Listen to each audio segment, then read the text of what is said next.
Hello friend, welcome to my new vlog. આજે આપણે અમદાવાદના શાસ્ત્રીનગર 4 રસ્તા પર છે હાઉસિંગ બોર્ડનું બહુ મોટું કોમ્પ્લેક્સ છે. ત્યાં છેલ્લા 10-12 વર્ષથી ફેમસ સતનામ દાલ પકવાનમાં આવે છે. એ વિકીભાઈ સરદારજી સરસ મજાના દાલ પકવાન બનાવે છે. તમે વિડીયોમાં જોજો, એટલું બધું ક્રાઉડ હોય. સવારે 7 વાગ્યાથી શરૂ થાય, રાત્રે કંઈક 12 વાગ્યા સુધી હોય છે. એમની 2 બ્રાન્ચ પણ છે. દાલ પકવાનમાં એમની પાસે અત્યારે તમે જે જોઈ રહ્યા છો એ ક્રશ કરેલા દાલ પકવાન. આ સિવાય છોલે કુલચે પણ મળે છે. 50 રૂપિયાથી એની પ્રાઇસ સ્ટાર્ટ થાય છે અને પછી જે મોડિફાઈ કરે એવી અલગ અલગ પ્રાઇસ છે. તો હવે આપણે દાલ પકવાન ટેસ્ટ કરીશું હમણાં.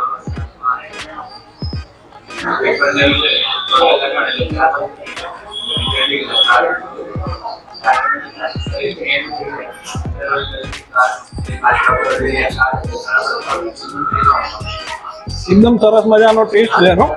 પકવાનનો ટેસ્ટ, અંદર ડુંગળી, એમની લીલી ચટણી, મસાલો, લોકો સ્પાઇસી એ કરીને ખાતા હોય છે.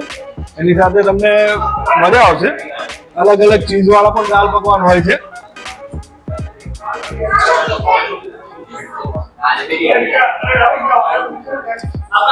આમનો ટેસ્ટ અને એમના નેચરના કારણે એટલા ફેમસ થયા છે કે લોકોનું ક્રાઉડ બહુ જ વધતું જાય છે અને લોકો અહીંયા આવવાનું નામથી પસંદ કરે છે આવવાનું. તો શેર વિઝિટ કરજો, આખો વિડીયો જોજો, મજા આવશે. વિડીયોના એન્ડમાં હું તમને કોન્ટેક્ટ નંબર અને ડિટેલ મોકલીશ. નવા વિડીયોમાં મળીશું, ત્યાં સુધી રજા આપો. Thank you. હાય ગાઈસ, મારું નામ વિકી છે. આપણે સતનામ દાલ પકવાનનો ઓનર છું. આપણે શાસ્ત્રીનગરમાં આપણી દુકાન છે દાલ પકવાનની મેન. આપણે એવરેજ 10 વર્ષથી ચાલુ છે, બરાબર. દાલ પકવાનમાં ઘણી બધી આઈટમ છે. એમાં ઘણા બધા અપડેટ વર્ઝન છે આપણા પાસે. છોલે કુલચે છે, છોલે ભટુરે છે, પુલાવ છે, છાશ છે, સેવ ઉસળ છે.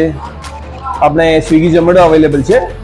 આપણો ટાઈમિંગ છે સવારે 7 વાગ્યાથી લઈને રાત્રે 12 વાગ્યા સુધી. ને આપણી 2 બ્રાન્ચ બીજી પણ છે. એક સાયન્સ સિટીમાં સત્યમ કોમ્પ્લેક્સની આગળ અને બીજી છે આપણે રજવાડી food court Vikramnagar Bhopal side. એમનો ટાઈમિંગ છે સવારે 9 થી 3:30 વાગ્યા સુધી. ને આપણી શાસ્ત્રીનગર શોપનો ટાઈમિંગ છે સવારે 7 થી લઈને રાત્રે 12 વાગ્યા સુધી. એક વખત મુલાકાત લેજો.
Myself Patel Divya Mehulbhai.